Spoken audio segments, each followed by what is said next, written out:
warahmatullahi wabarakatuh. Waalaikumsalam. Alhamdulillahirabbil alamin. Wassalatu wassalamu ala asrofil anbiya'i wal mursalin wa ala alihi washabbihi ajma'in. Amma ba'd.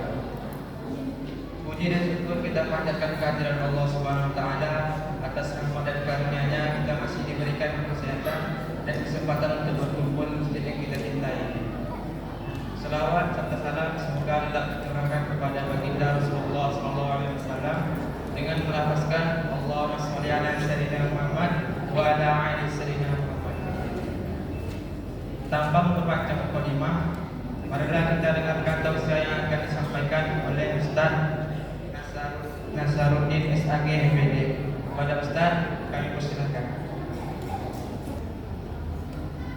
Assalamualaikum warahmatullahi wabarakatuh.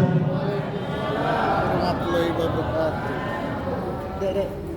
Alhamdulillah alladzi ja'ala as-siyama fi syahri Ramadan syahrul mubarak alladzi unzila fihi al-Qur'an hudan lin-nasi wa bayyinatin minal huda wal furqan.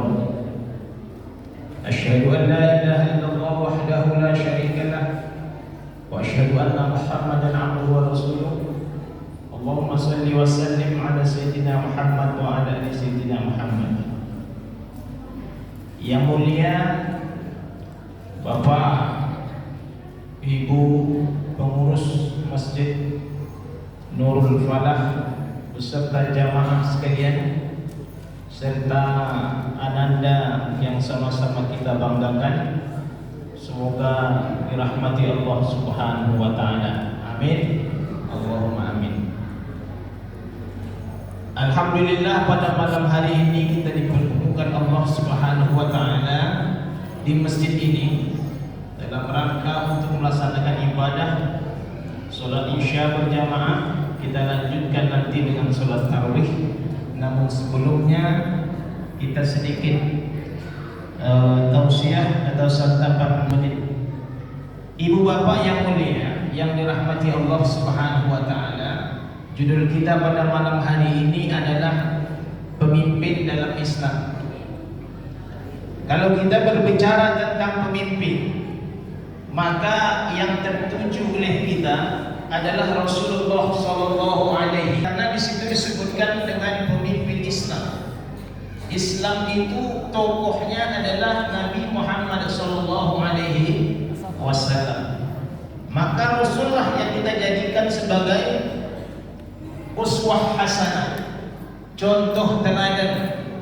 Bagaimana Rasulullah Sallallahu Alaihi Wasallam memimpin? Maka Nabi memimpin itu ada dua. Yang pertama, Nabi memimpin agama. Yang kedua, Nabi itu memimpin negara. Sekaligus dipegang oleh Rasulullah Sallallahu Alaihi Wasallam.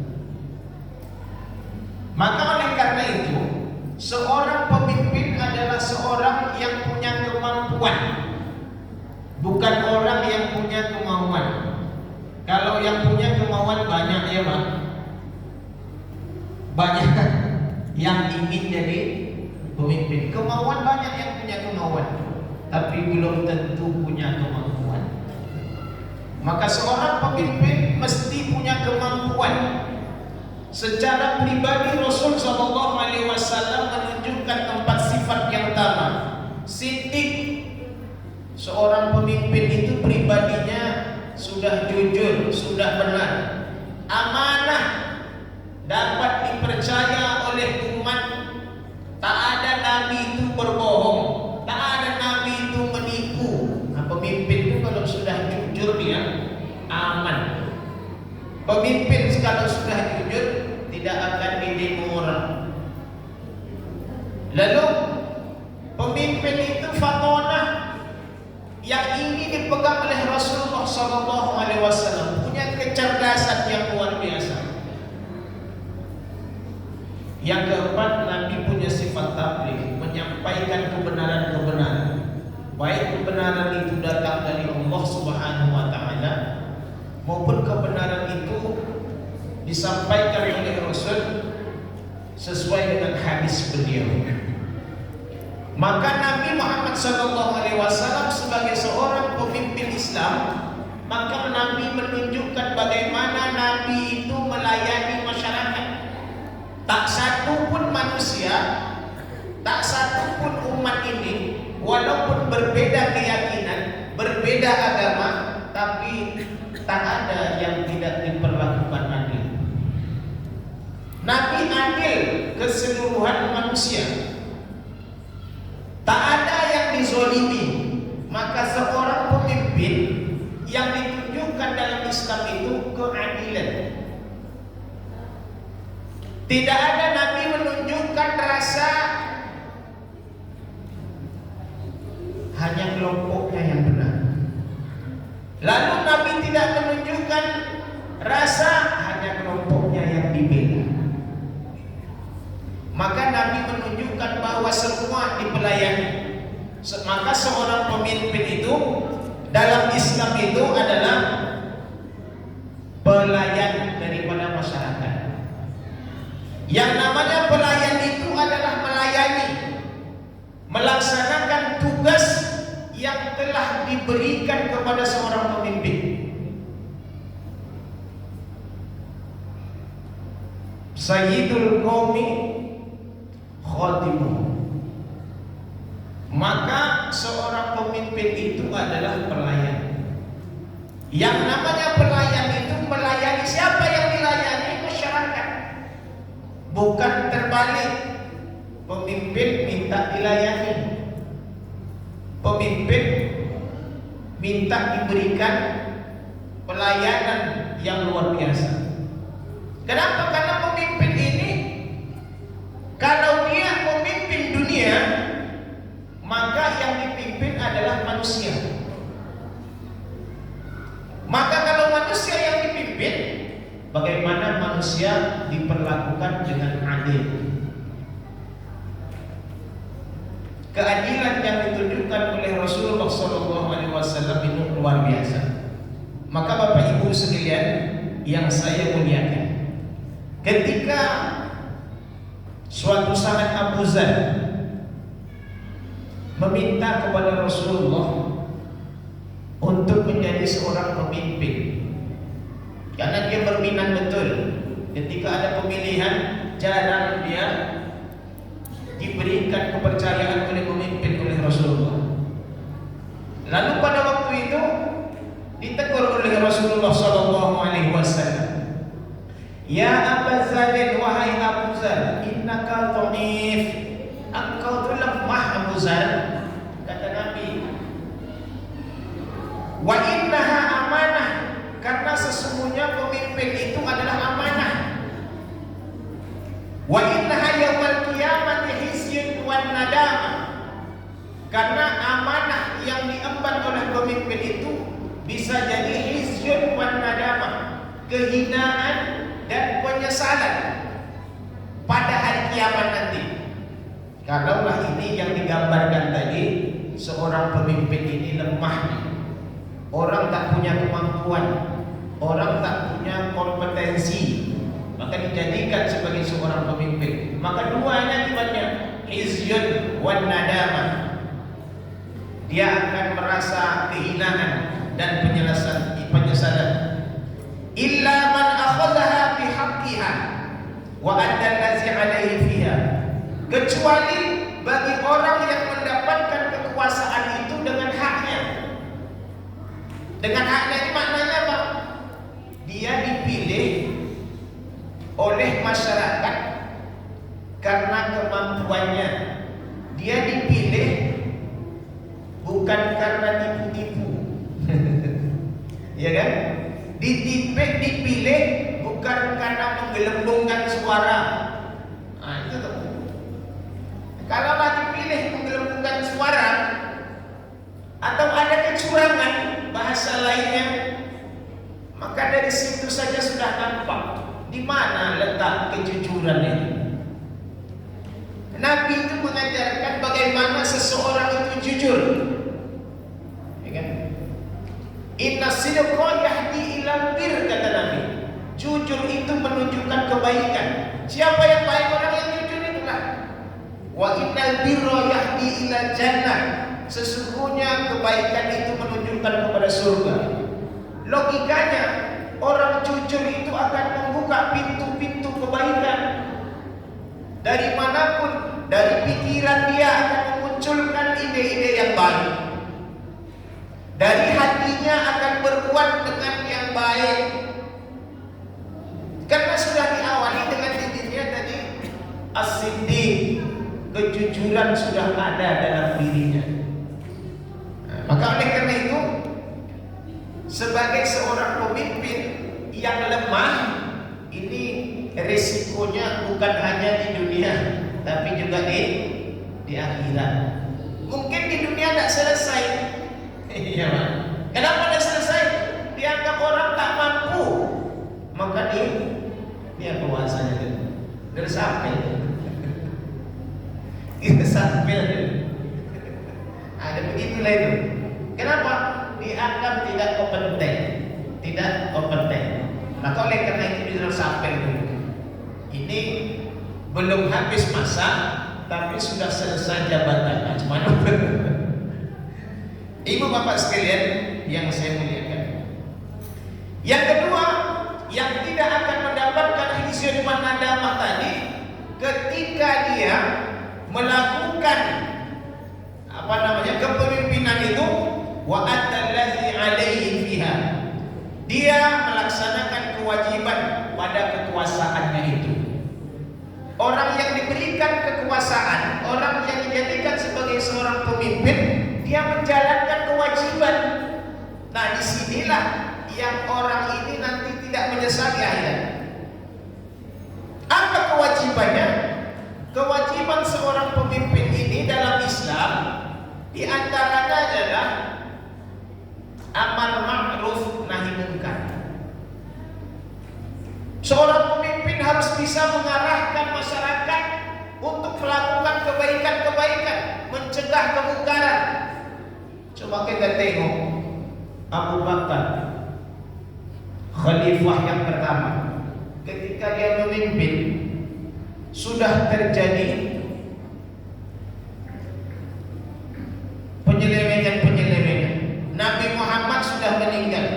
Nabi Muhammad khatamul anbiya wal mursalin. Tapi muncul pula nabi sesudah Nabi Muhammad, nabi palsu namanya. Di antaranya adalah Musailamah yang dikenal dengan julukan Al-Kazzab. Itu yang diperangi. Sampai belakangan ini juga muncul juga nabi palsu. Dan jelas ditutup khatamul anbiya wal mursalin. Masih ada juga pengikutnya. Nauzubillah min zalik. Ibu bapak yang saya muliakan, maka ketika seorang pemimpin ini dua ini dipegang, satu dia mendapatkan amanah kepemimpinan itu karena hak, karena memang dia dipilih. Yang kedua, karena dia menjalankan apa yang ditugaskan, yang diamanahkan kepada mereka, maka dia aman dari hizyun wan nadamah. Dia tidak akan merasa hina di akhirat, dia tidak akan merasa menyesal nanti di akhirat. Maka Nabi tidak memberikan amanah kepada orang yang lemah seperti tadi Abu Zar. Ibu bapak sekalian yang saya muliakan, maka oleh karena itu tugas seorang pemimpin itu adalah selain tadi amar ma'ruf nahi munkar, maka seorang pemimpin itu mesti menjaga agama. Mesti menjaga agama. Nabi Muhammad Shallallahu Alaihi Wasallam misinya dakwah.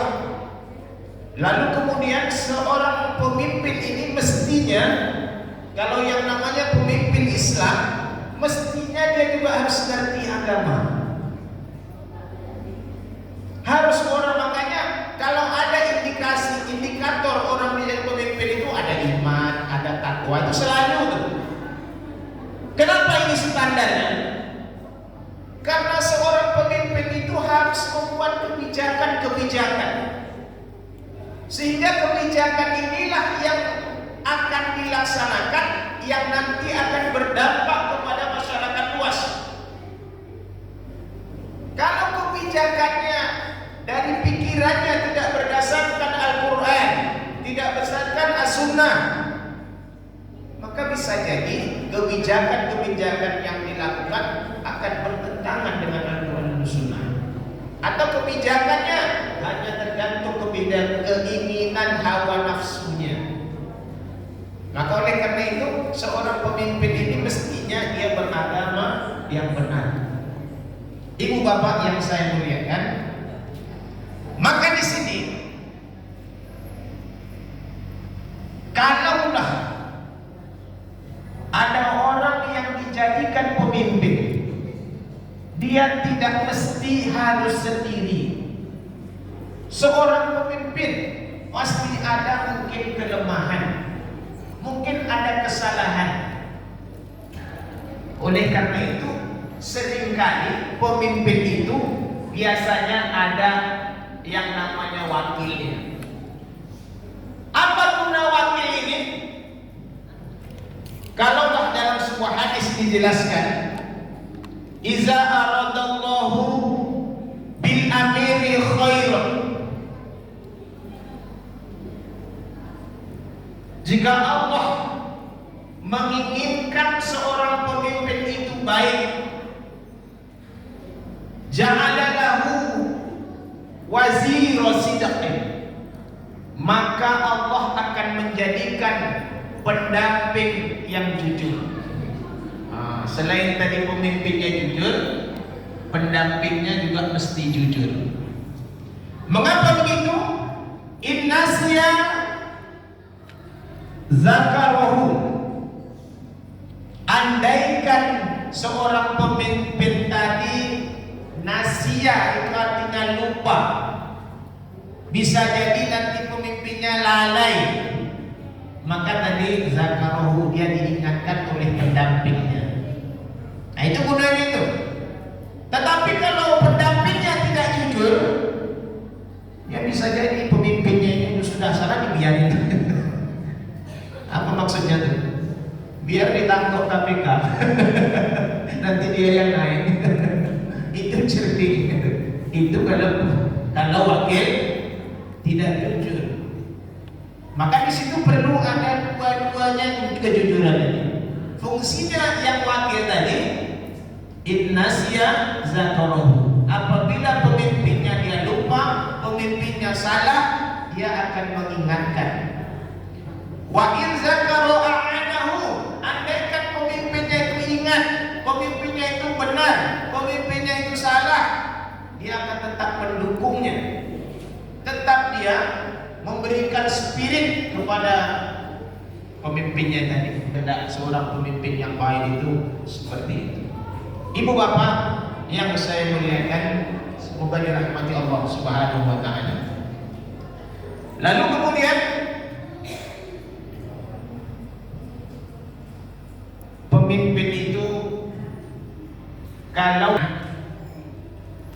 adil, ya kan, jujur, maka ada keistimewaan buat pemimpin ini. Apa keistimewaannya?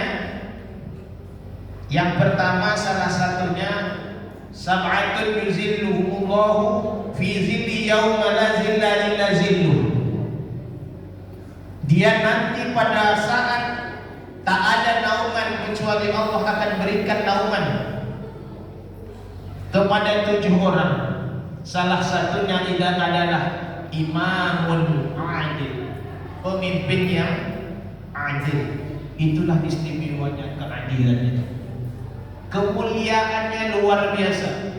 Allah berikan kepada yang perlindungan. Apa keistimewaannya lagi? Dalam hadis dijelaskan, salah satu la turaddu da'watuhum. Ada 3 dakwah yang tidak ada 3 doa yang tidak ditolak oleh Allah. Salah satunya adalah imamun adil. Maka kalau sudah imam adil, itu doanya tidak ditolak oleh Allah. Kenapa? Karena keistimewaan adil itu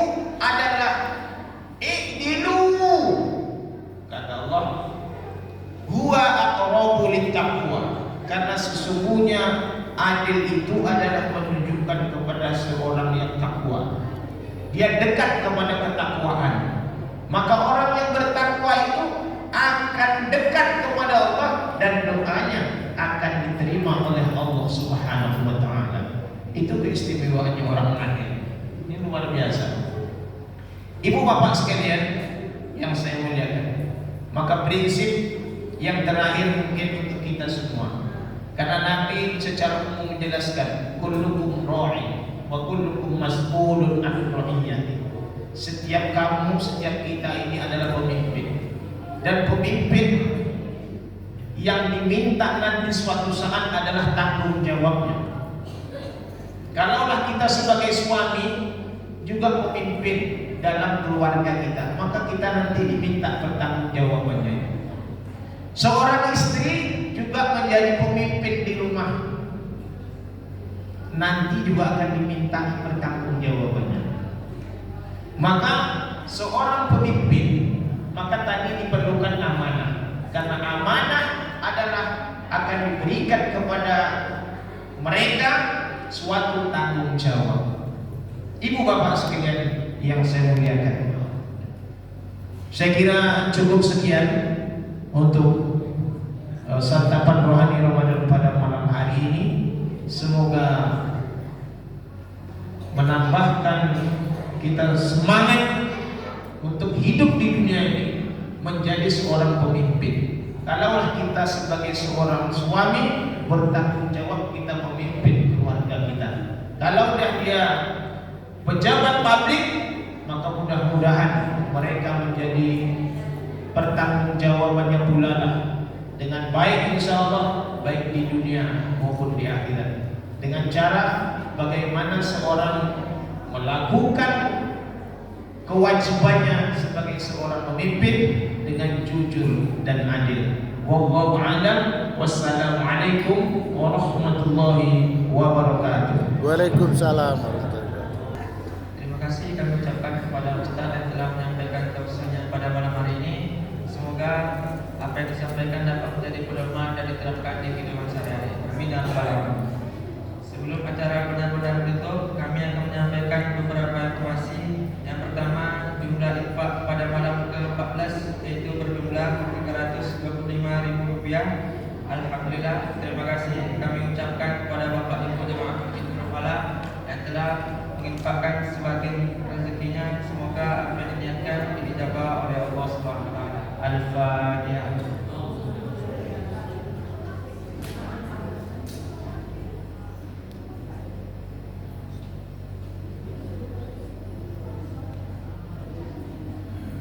Yang kedua, untuk jadwal sedekah Ramadan untuk tadarus malam ini yaitu Bapak Dwi Karman Perumahan Diamond B18 dan Bapak Jarod Perumahan Mutmainah.